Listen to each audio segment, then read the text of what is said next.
नमस्कार दोस्तों, कविता Yadav YouTube channel पर आप सभी का स्वागत है। संपूर्ण हिंदी विषय की तैयारी को आगे बढ़ाते हुए आज की क्लास में हम करेंगे संपूर्ण हिंदी साहित्य के अति महत्वपूर्ण प्रश्न, जो कि प्रैक्टिस सेट नंबर 12 आज की क्लास में हम करेंगे। 11 तक हम पहले कर चुके हैं और जिस भी परीक्षा में हिंदी साहित्य संबंधी प्रश्न पूछे जाते हैं उन सभी के लिए ये क्लास हेल्पफुल रहेगी, मददगार साबित होगी। DSSB TGT PGT हिंदी की तो तैयारी हम अधिक से अधिक प्रश्नों का अभ्यास के साथ आगे बढ़ा ही रही है। साथ ही NTA नेट की परीक्षा हो या कोई अदर परीक्षा हो जिसमें साहित्य से संबंधित प्रश्न पूछे जाते हैं, उन सभी के लिए ये जो है क्लास होगी हेल्पफुल रहेगी, क्योंकि हमने जितने भी पिछले सालों में आए हुए अदर परीक्षाओं में पूछे गए प्रश्न हैं उनको विद सॉल्यूशन के साथ करने की कोशिश की है, ताकि भविष्य में होने वाली परीक्षाओं में किसी भी प्रकार से अगर कोई भी तथ्य घुमा फिरा कर पूछ लिया जाए तो आप उनका सही आंसर दे सको। तो देख लेते हैं प्रश्न नंबर 1। सन 1954 में प्रकाशित नई कविता पत्रिका के संपादक। नई कविता पत्रिका के संपादक कौन माने जाते हैं, ये आप सभी को पता है, जगदीश गुप्त जी रहे हैं नई कविता पत्रिका के संपादक। और अन्य ऑप्शनों के आधार पर अज्ञेय, धर्मवीर भारती और श्री नरेश मेहता, इन 3 कवियों से संबंधित भी महत्वपूर्ण तथ्य जब हम देखें तो धर्मवीर भारती जी द्वारा जो है साप्ताहिक पत्रिका धर्मयुग का संपादन किया गया और अज्ञेय जी ने प्रतीक नामक पत्रिका का संपादन किया और श्री नरेश मेहता जी ने साहित्यिक पत्रिका कीर्ति के जो है संपादक रहे। इस कीर्ति के संपादक कौन है? नरेश मेहता। प्रतीक के संपादक अज्ञेय जी और जो है धर्मयुग के जो संपादक रहे वे धर्मवीर भारती। इस प्रकार से आपको हर एक तथ्यों को बार बार रिवाइज करते हुए चलना है, क्योंकि निरंतर अभ्यास ही सफलता का राज है। इसी उद्देश्य के साथ हम अधिक से अधिक तथ्यों की रिवीजन करते हुए अपनी तैयारी को आगे बढ़ा रहे हैं। तो देख लेते हैं प्रश्न नंबर 2। केदारनाथ सिंह किस सप्तक के संकलित कवि है? तो केदारनाथ सिंह जो है किस सप्तक के अंतर्गत आते हैं, ये आप सभी को पता है। अज्ञेय जी ने 4 सप्तकों का संपादन किया। प्रथम सप्तक जो है 1943 में, द्वितीय सप्तक 1951 में और तृतीय 1959 में और चौथा 1979 में। इस प्रकार से इन सनों को भी आपको ध्यान रखना है, पूछा जा सकता है किस सन में जो है किस सप्तक का संपादन किया गया अज्ञेय जी द्वारा। बात करते हैं हम केदारनाथ सिंह की, तो केदारनाथ सिंह जो है निम्नलिखित में से तीसरे सप्तक के कवि रहे हैं। तो देख लेते हैं। एक है हमारे केदारनाथ अग्रवाल, ये भी आपको ध्यान रखना है, अग्रवाल। और एक हमारे केदारनाथ सिंह। अग्रवाल जी जो है वे प्रगतिवाद के प्रमुख कवियों में शामिल है, प्रगतिवादी कवि रहे हैं। और केदारनाथ सिंह जो है प्रयोगवादी कवियों में तीसरे सप्तक के कवि रहे हैं। इन दोनों बिंदुओं को आपको ध्यान रखना है, क्योंकि दोनों प्रश्न जो है परीक्षाओं में पूछे जाते हैं। केदारनाथ सिंह किस युग के अंतर्गत आते हैं और केदारनाथ अग्रवाल किस युग के अंतर्गत आते हैं, तो आपको ध्यान रखना है, कंफ्यूज नहीं होना है। क्योंकि ऑप्शन जब आपको मिलेंगे तो एक दूसरे से मिलते हुए जुलते जब नाम देखने को मिलते हैं तो हमें वहाँ पर जो है भ्रम हो जाता है कि हमने केदारनाथ सिंह को पढ़ा था या केदारनाथ अग्रवाल को। तो ध्यान रखना है आपको। देख लेते हैं केदारनाथ सिंह से संबंधित और अन्य महत्वपूर्ण बिंदु। तो केदारनाथ सिंह का जो जन्म है 7 जुलाई 1934 ईस्वी में, 19 मार्च 1918 में इनकी मृत्यु हो गई। हिंदी के सुप्रसिद्ध कवि व साहित्यकार के रूप में ये प्रसिद्ध हुए थे। वे अज्ञेय द्वारा संपादित तीसरे सप्तक के कवि माने जाते हैं। और 2013 में जो है केदारनाथ सिंह को भारतीय ज्ञानपीठ पुरस्कार से भी नवाजित किया गया। 1989 में जो है उनकी कीर्ति 1989 में जो है इन्हें अकाल में सारस नामक जो इनकी साहित्यिक कीर्ति है, साहित्य अकादमी पुरस्कार इन पर मिला। इनकी कीर्ति पर, किस कीर्ति पर ज्ञानपीठ पुरस्कार जो केदारनाथ सिंह को ज्ञानपीठ पुरस्कार कब दिया गया? वो दिया गया 2013 में, ये ध्यान रखना है। और साहित्य अकादमी पुरस्कार 1989 में। किस कीर्ति पर साहित्य अकादमी पुरस्कार मिला? अकाल में सारस, ये आपको ध्यान रखना है। और जो ज्ञानपीठ पुरस्कार है वो जो है उनके संपूर्ण साहित्य पर दिया गया, ये भी आपको ध्यान रखना है। इसके अलावा इन्हें व्यास सम्मान, मध्य प्रदेश और मैथिली शरण गुप्त सम्मान, उत्तर प्रदेश का भारत भारती सम्मान, बिहार का दिनकर सम्मान और केरल का जो है आशा सम्मान जो है प्राप्त हुआ। उसके बाद देख लेते हैं प्रश्न नंबर 3। अज्ञे का पूरा नाम आप सभी को पता है, सच्चिदानंद हीरानंद वात्स्यायन अज्ञे। सच्चिदानंद हीरानंद वात्स्यायन अज्ञे जो है अज्ञे जी का पूरा नाम रहा। 7 मार्च 1911 में अज्ञे जी का जन्म कुशीनगर उत्तर प्रदेश में, मृत्यु 4 अप्रैल 1987 में दिल्ली में हुई। यानी कि अज्ञे जी का जन्म पूछ लिया जाए उत्तर प्रदेश और मृत्यु का स्थान भी पूछा जा सकता है, ये भी दिल्ली में, इसका आपको ध्यान रखना है। उसके बाद प्रमुख कृतियाँ जो है अज्ञे जी की, अज्ञे जी द्वारा लिखी गई प्रमुख कृतियों में शामिल है कविता भ्रमरदूत 1933 में, चिंता 1942 में लिखी गई, इत्तलम 1946 में, हरी घास क्षण भर 1949, बावरा हेरी 1954, आंगन के पार द्वार 1961, पूर्वा 1965, कितने नावों में कितनी बार 1967, क्योंकि मैं उसे जानता हूँ ये 1969, सागर मुद्रा 1970, पहले मैं सन्नाटा बुनता था 1973 में। इन अज्ञे जी द्वारा लिखे गए कुछ उपन्यास भी हैं जो कि परीक्षाओं में बार बार पूछे जाते हैं। ये तीनों उपन्यास इम्पोर्टेंट है और आपको ध्यान रखना है, क्योंकि ये प्रश्न तो कई बार परीक्षाओं में आया है। नदी के द्वीप जो है किस विधा की रचना है, तो अज्ञे जी का उपन्यास है, ये आपको ध्यान रखना है। शेखर एक जीवनी 1966, नदी के द्वीप 1952 और अपने अपने अजनबी 1961 के ये उपन्यास है। इनको आपको ध्यान रखना है, इनकी कविताओं और जो है उपन्यासों को। उसके बाद देख लेते हैं आगे, अगला प्रश्न हमारा प्रश्न नंबर 4। और इन तथ्यों को, इन प्रश्नों को आपको भाई बार बार रिवाइज करना है, ताकि ये तथ्य जो है किसी भी प्रकार से ये प्रश्न आपको परीक्षा में देखने को मिले तो आप उसका सही आंसर कर सको। और इन्हीं प्रश्नों में से आपको प्रश्न पूछे जाएंगे, आपके जो है बिंदु जो है परीक्षाओं में इन्हीं प्रश्नों में से देखने को मिलेंगे। काफ़ी सारे, लगभग जो है 90% से अधिक जो है प्रश्न आपको इसी प्रकार से आपको देखने को मिलेंगे परीक्षाओं में। TGT, PGT, DTT plus B की जो बच्चे तैयारी करना चाहते हैं प्रॉपर तरीके से, तो मेरे 8383828437 नंबर पर जो है व्हाट्सएप मैसेज करके आप बता सकते हो। मैं यहाँ पर आप लोगों की हेल्प करने की पूरी कोशिश करूँगी। अगर आप प्रॉपर तरीके से विद क्वेश्चनों के साथ जो है, विद टेस्टों के साथ, मतलब नोट पूरे प्रॉपर तरीके से नोट्स और लेक्चर के साथ अगर तैयारी करना चाहते हो तो आप व्हाट्सएप नंबर पर जो है मैसेज करके बता सकते हो। बढ़ते हैं देख आगे, अगले प्रश्न हमारा प्रश्न नंबर 4 है, उत्तर कबीर व्यास सम्मान पाने वाले रचनाकार।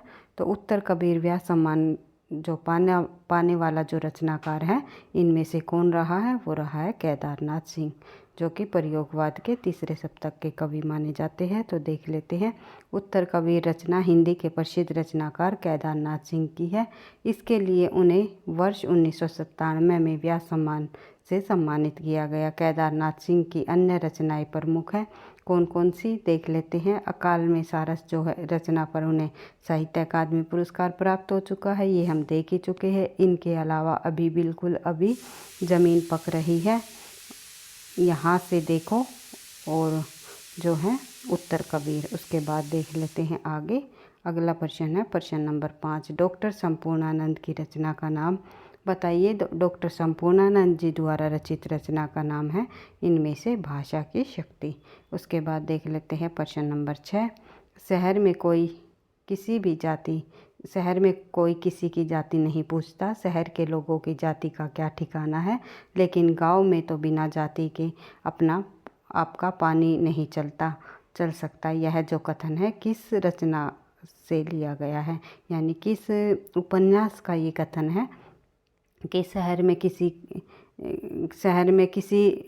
की कोई जाति नहीं पूछता, शहर में किसी की जाति कोई नहीं पूछता। तो इस प्रकार से जो ये है कथन लिया गया है, किस रचना से लिया गया है, तो ये मैला आंचल का कथन है। तो देख लेते हैं, मैला आंचल जो रचना है वो रचना फणीश्वर नाथ रेणु जी द्वारा रचित 1954 में हिंदी का प्रथम आंचलिक उपन्यास माना जाता है और सर्वश्रेष्ठ उपन्यास है ये।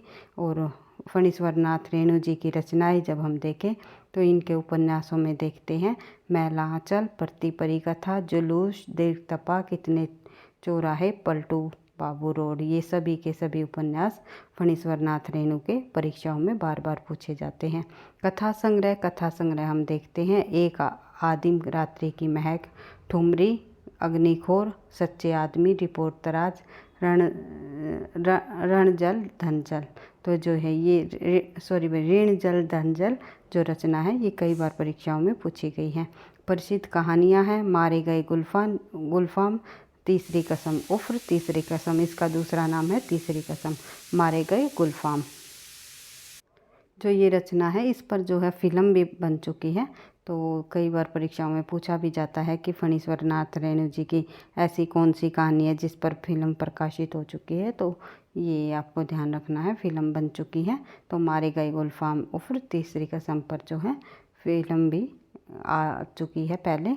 और एक आदिम रात्रि की महक, लाल पान की बेगम, पंचलाइट, तबे एक चलो रे ठेस ठेस कहानी इनकी कई बार पूछी जाती है, ये आपको ध्यान रखना है। उसके बाद विष्णुकांत शास्त्री की प्रसिद्ध गद्य काव्य कीर्तियों के नाम बताइए। तो विष्णुकांत शास्त्री जी की गद्य कीर्तियों का नाम है निम्नलिखित में से कुछ चंद की कुछ कपूर। तो कुछ चंदन की कुछ कपूर। तो कुछ चंदन की और कुछ कपूर जो ये है रचना है विष्णुकांत शास्त्री जी की है। इसको बार बार रिवाइज कर लेना है, पिछली परीक्षाओं में पूछी जा चुकी है। नई रचना हमें देखने को मिली है ये हिंदी साहित्य के अंतर्गत। तो जो कुछ नई रचनाएं हैं और 2000 बाद की जो रचनाएं हैं उनको भी मैं जो है कराने की कोशिश करूँगी।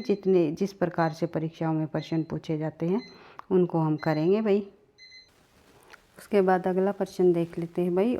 आगे जो अगले महत्वपूर्ण तथ्य है इस ऑप्शन के अनुसार, तो देख लेते हैं। पूजा की पोथी है भाई, ये खाली पूजा नहीं है, पूजा की पोथी। पूजा की पोथी नामक रचना पूर्ण चंद्र जोशी की है। सुब्रबा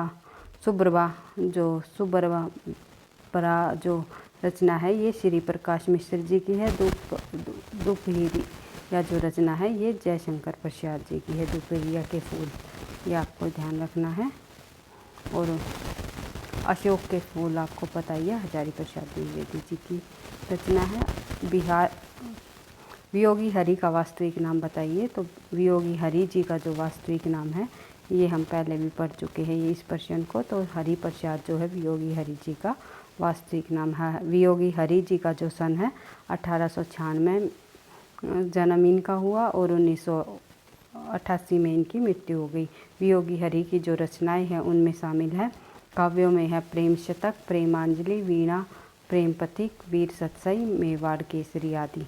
और गद्य के अंतर्गत शामिल है तरंगनी, अंतरनाद और प्रार्थना, पगली। और नाटक में शामिल है वीर हरदौल और छद्म योगिनी। आत्मकथा में शामिल है मेरा जीवन परीक्षा की दृष्टि से इनकी आत्मकथा इम्पोर्टेंट है, परीक्षाओं में पूछी जाती है, ये आपको ध्यान रखना है। उसके बाद देख लेते हैं अगला प्रश्न देख लेते हैं भाई। निम्नलिखित में से कौन सा नाटक जयशंकर प्रसाद का नहीं है। तो इनमें से आपको पता ही है स्कंदगुप्त, चंद्रगुप्त, द्रुश्यवामिनी तीनों नाटक जयशंकर प्रसाद के हैं। लेकिन करबला जो नाटक है मुंशी प्रेमचंद जी का है। मुंशी प्रेमचंद जी द्वारा कुल 3 नाटकों की रचना की गई और ये तीनों के तीनों नाटक प्रसिद्ध हुए और परीक्षाओं में पूछे जाते हैं। तो देख लेते हैं। करबला नाटक मुंशी प्रेमचंद जी का है। इसका कथानक 5 अंकों में कुल 42 दृश्यों में प्रस्तुत है। मुंशी प्रेमचंद के 3 नाटकों की रचना की है और 1923 ईस्वी में इनका जो नाटक है संग्राम, 1924 में करबला, 1933 में प्रेम की वेदी। उसके बाद देख लेते हैं आगे प्रश्न नंबर हमारा 10। हरिबिंदी किस साहित्यकार की कहानी है। तो निम्नलिखित में से हरिबिंदी जो रचना है वो किस साहित्यकार की कहानी है। ये एक जो है हिंदी महिला साहित्यकार की कहानी है जिसका नाम है मुर्तला गर्ग। मुर्तला गर्ग की कहानी है हरिबिंदी। पिछली परीक्षाओं में पूछा जा चुका प्रश्न है भाई, DSSB के अंतर्गत आया हुआ प्रश्न है, ये PGT हिंदी के अंतर्गत, ये आपको ध्यान रखना है। जितने भी पिछली परीक्षाओं में पूछे गए प्रश्न हैं और जब आप उनको बार बार रिवाइज करोगे और जो उनसे संबंधित और महत्वपूर्ण भी तथ्यों को देखोगे तो वही तथ्य जो है वही प्रश्न आपको परीक्षा में देखने को मिलेंगे। तो हरिबिंदी निम्नलिखित में से जो मुर्तला गर्ग की कहानी है यह कहानी दाम्पत्य जीवन की एक रस्ता के उभी हुई युवती की मनोदिशा का चित्रण हमें दर्शाती है। और मैत्री पुष्पा जी की जो रचनाएं हैं उनमें शामिल है स्मृति दस, चाक, गुन्हा बेगुना, अमला कबूतरी, लकीरें, आंगन, पाखी, खुली खिड़कियाँ आदि जो है मैत्री पुष्पा जी की कहानी रचनाएं हैं। और उषा प्रियवंदा जी की है वनवास, कितना बड़ा झूठ, शून्य, जिंदगी और गुलाब के फूल, एक कोई दूसरा। ये सभी रचनाएं जो हैं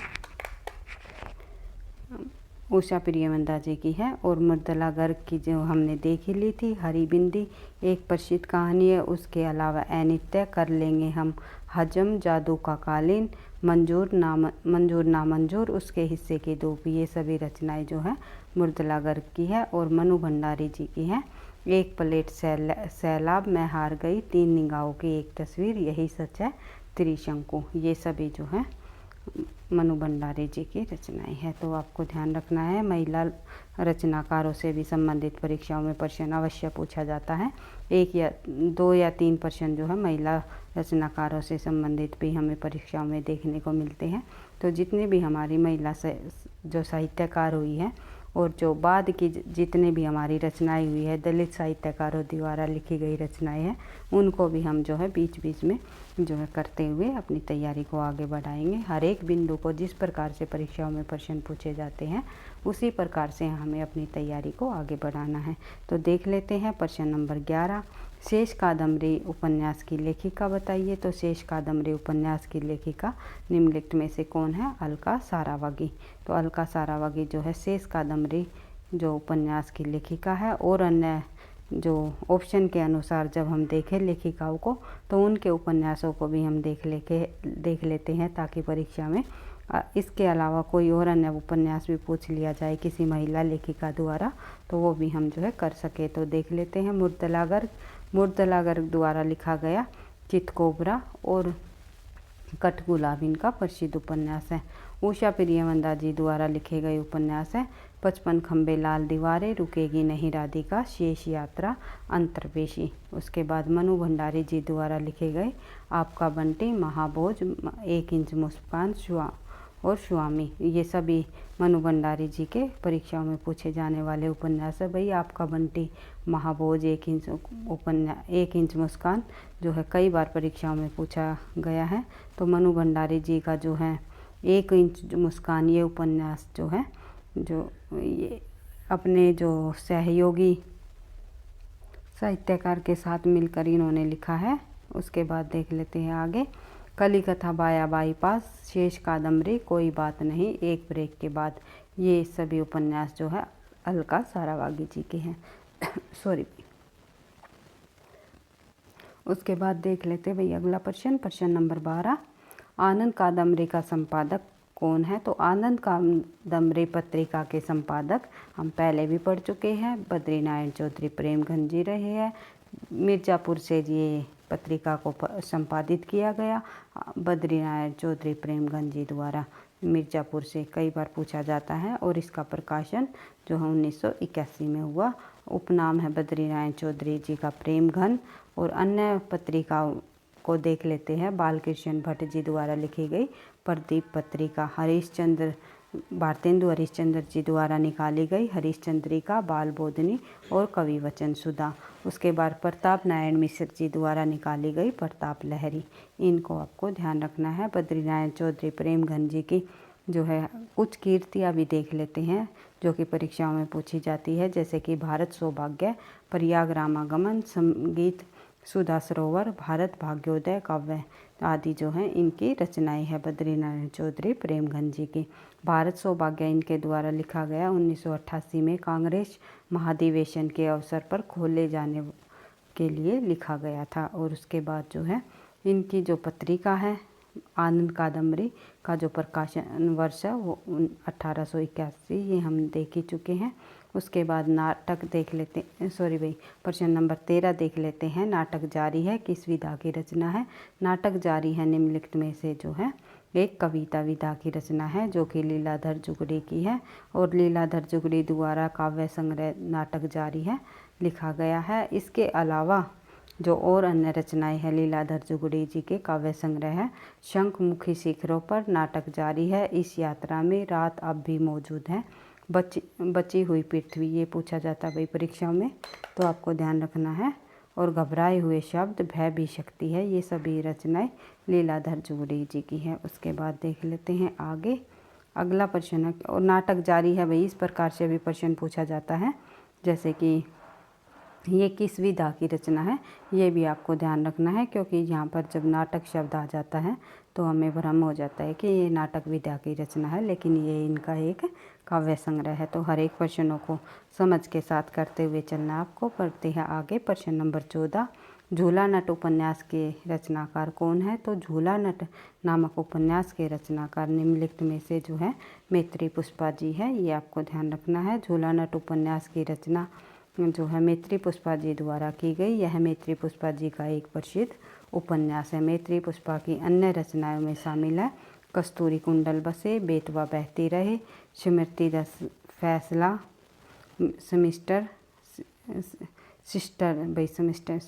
सिस्टर और अब फूल नहीं खिलते, गुड़िया भीतर गुड़िया। ये कई बार पूछी जाती है, आत्मकथा है इनकी, गुड़िया भीतर गुड़िया। उसके बाद देख लेते हैं प्रश्न नंबर 15, वोल्गा से गंगा किसकी रचना है? वोल्गा से गंगा निम्नलिखित में से राहुल सांस्कृत्यायन जी की प्रसिद्ध रचना है। राहुल सांस्कृत्यायन जी जो है हिंदी साहित्य के अंतर्गत यायावर प्रवृत्ति के साहित्यकार रहे हैं। घुमक्कड़ शास्त्र भी इन्होंने लिखा है और जगह जगह अलग अलग देशों की इन्होंने यात्राएं की है। तो देख लेते हैं वोल्गा से गंगा जो राहुल सांस्कृत्यायन जी द्वारा लिखा गया एक कहानी संग्रह है, जिसकी कहानियाँ इतिहास में मानवीय सभ्यता के विकास में घटी घटनाओं के मैनेजर लिखी गई के घटनाओं के वर्णन करने के लिए लिखी गई। इस प्रकार से हम कह सकते हैं, शायद ये टाइपिंग मिस्टेक है। वोल्गा से गंगा हमारे सभ्य समाज के शुरुआती युग के मात्र सत्तात्मक होने को प्रतिपादित करती है और यह संग्रह स्त्री के वास्तव को जो है बेजोड़ रचना मानी जाती है। इस स्त्री के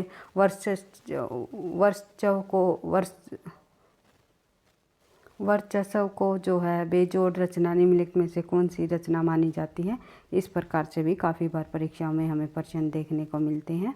यह राहुल सांस्कृत्यायन जी द्वारा लिखी गई 20 कहानियों का संग्रह है वोल्गा से गंगा। तो आपको ध्यान रखना है। और इसकी कहानियाँ 8000 वर्षों तथा 10,000 किलोमीटर की परिधि में बंधी हुई है।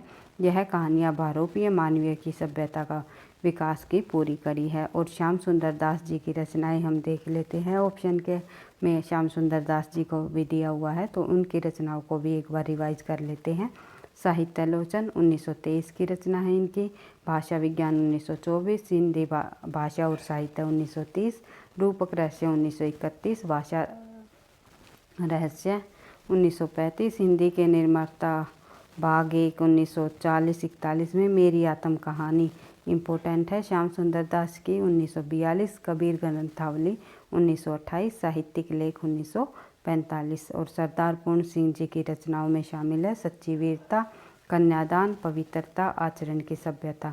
ये 4 निबंध सरदार पूर्ण जी के जो है प्रसिद्ध हुए हैं। उसके बाद डॉक्टर नगेंद्र जी की रचनाओं की बात करें तो विचार और विवेचन 1944, विचार और अनुभूति 1949, हिंदी साहित्य का इतिहास भी इन्होंने लिखा है। उसके बाद देख लेते हैं आगे।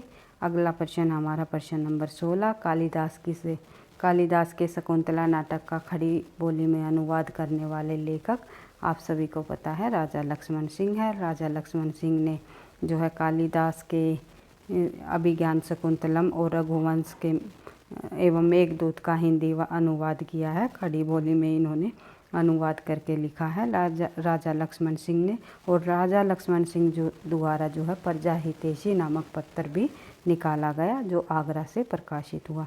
उसके बाद देख लेते हैं प्रश्न नंबर 17, इनमें से कौन सा कवि भारतेंदु मंडल का कवि नहीं है? कई बार परीक्षा में पूछा जाता है आपको। भारतेंदु मंडल के कवि, द्विवेदी युग के कवि, छायावाद युग के कवि, प्रगतिवाद युग के कवि, प्रयोगवाद के कवि, जो है राष्ट्रीय काव्यधारा के कवि, जो है आदि कवियों को, नई कविता के कवि, सभी कवियों को अलग अलग जो है याद अलग अलग कवियों को इनको याद करना है, जैसे कि प्रयोगवाद के चारों सप्तकों के कवि। तो आपको ध्यान रखना है कौन सा कवि किस युग के अंतर्गत आता है, क्योंकि एक परीक्षा में ये प्रश्न अवश्य ही पूछा जाता है। कोई भी परीक्षा हो, एनटीए नेट की परीक्षा हो या टीजीटी पीजीटी परीक्षा हो या कोई अन्य परीक्षा हो जिसमें साहित्य संबंधी प्रश्न पूछे जाते हैं, तो वहाँ पर एक प्रश्न हमें ये तो अवश्य ही देखने को मिलता है, इम्पोर्टेंट प्रश्न रहेगा वही ये। और किसी भी युग के बारे में पूछा जा सकता है कि ये कवि जो है किस युग के शामिल है या इस युग के अंतर्गत कौन सा कवि शामिल नहीं है, तो आपको ध्यान रखना है। तो इनमें से जो है तीनों कवि जो है ये प्रताप नारायण मिश्र, बद्रीनाथ चौधरी प्रेमगन और जगमोहन। जगमोहन भाई ये तो टाइपिंग मिस्टेक है, जगमोहन। तीनों कवि जो है भारतेंदु मंडल के हैं। तो भारतेंदु मंडल के कवि हम और अन्य कवियों को भी देख लेते हैं, ताकि परीक्षा में इनके अलावा, इन तीनों के अलावा और भी पूछ लिया जाए, तो आपको ध्यान रहे कि ये कवि भी भारतेंदु मंडल के अंतर्गत शामिल है। जैसे कि प्रताप नारायण मिश्र, बालकृष्ण भट्ट, बद्रीनारायण चौधरी प्रेमघन, ठाकुर जगमोहन, अंबिका दत्त व्यास, राधाचरण गोस्वामी, ये प्रमुख कवि हुए हैं भारतेंदु मंडल के अंतर्गत। राम नरेश त्रिपाठी जी की रचनाएं हम देखते हैं, तो मिलन पथिक, शोपन, मानसी, अन्वेषण, हे प्रभो, अन्नदाता आदि जो है राम नरेश त्रिपाठी जी की रचनाएं हैं। और राम नरेश त्रिपाठी सांस्कृतिक काव्यधारा के कवि माने जाते हैं। उसके बाद जो है आगे बढ़ते हैं, भाषा खड़ी बोली हिंदी उर्दू रही है। राम नरेश त्रिपाठी जी की पुरस्कार इन्हें यह उपाधि प्राप्त हुई, हिंदुस्तान अकादमी पुरस्कार। उसके बाद देख लेते हैं प्रश्न नंबर 18। छायावाद एक अस्पष्टतावाद है, इसमें भाव या रस क्या अपितु इसमें छाया भी नहीं है। तो ये कथन किसके द्वारा कहा गया है, तो ये कथन निम्नलिखित में से जो है सुशील कुमार द्वारा कहा गया है। इनके द्वारा लिखा गया हिंदी में छायावाद जो इनका ग्रंथ है, इसी में ये कथन कहा गया कि छायावाद एक अस्पष्टतावाद है, इसमें भाव या रस क्या अपितु इसमें छाया भी नहीं है। उसके बाद देख लेते हैं प्रश्न नंबर 19। जब आत्मा की छाया परमात्मा में और परमात्मा की छाया आत्मा में पड़ने लगती है, तब छायावाद की सृष्टि होती है। ये कथन किसके द्वारा कहा गया, तो राम कुमार वर्मा जी द्वारा कहा गया। छायावाद की परिभाषा अलग अलग विद्वानों ने अपने अनुसार दी गई है। डॉक्टर नगेंद्र जी ने कहा है छायावाद जो है स्थूल के प्रति सूक्ष्म का विद्रोह है। और शुक्ल ने जो छायावाद का अर्थ दो अर्थों में समझाया है, तो इस प्रकार से अलग अलग विद्वानों ने जो है छायावाद की परिभाषा अलग अलग दी है। महादेवी वर्मा ने वेदना की बात कही है। तो इस प्रकार से बढ़ते हैं आगे। प्रश्न नंबर हम 20 देख लेते हैं। पद्माकर द्वारा रचित अलंकार ग्रंथ कौन सा है, तो अलंकार ग्रंथ निम्नलिखित में से पद्माकर जी द्वारा रचित है, वो है पद्माभरण।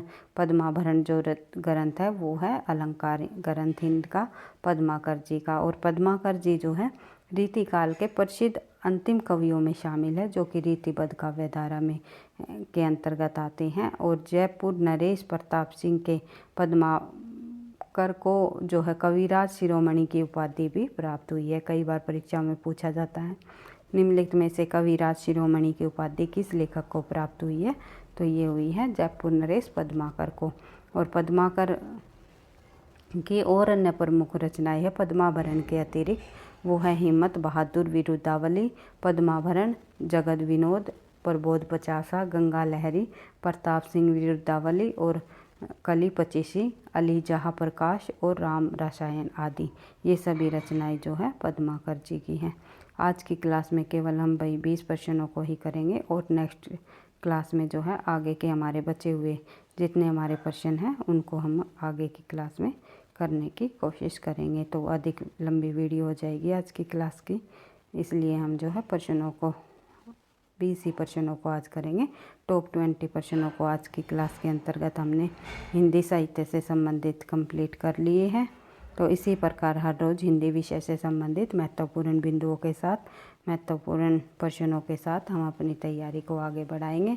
जो बच्चे जिस भी परीक्षा की तैयारी कर रहे हैं जिसमें हिंदी साहित्य संबंधी प्रश्न पूछे जाते हैं, एनटीए नेट की परीक्षा हो या टीजीटी पीजीटी परीक्षा हो या यूपी पुलिस की परीक्षा हो या फिर जो है लेखपाल की परीक्षा हो या कोई भी परीक्षा हो जिसमें साहित्य से संबंधित प्रश्न देखने को मिलते हैं, तो उन सभी के लिए ये क्लास जो है हेल्पफुल रहेंगे, मददगार साबित होंगे।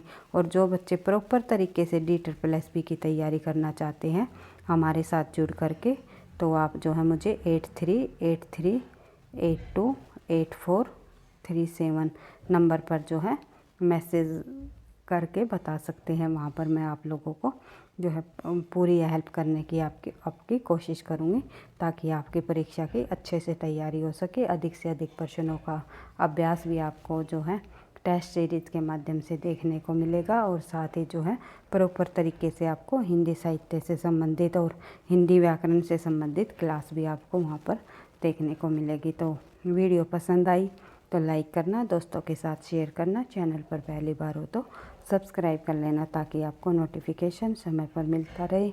पढ़ते रहना, आगे बढ़ते रहना। थैंक यू, धन्यवाद।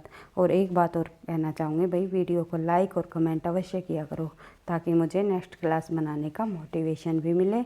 और साथ ही आप जो है सजेस्ट करके जो है ये भी बता सकते हो कमेंट बॉक्स में, नेक्स्ट वीडियो मुझे किस टॉपिक पर बनानी चाहिए, आपको किस टॉपिक पर वीडियोस की ज़रूरत है, आवश्यकता है। तो मैं नेक्स्ट क्लास उसी पर बनाने की पूरी कोशिश करती हूँ। तो देख ले करते हैं आज की क्लास की यहीं समाप्ति। तो मिलते हैं कल फिर। हमारी जो क्लास होती है 11 बजे मॉर्निंग में, 11 AM। तो हर रोज़ जो है हम अपनी तैयारी को इसी तरह निरंतरता के अभ्यास के साथ आगे बढ़ाते रहेंगे। थैंक यू, धन्यवाद।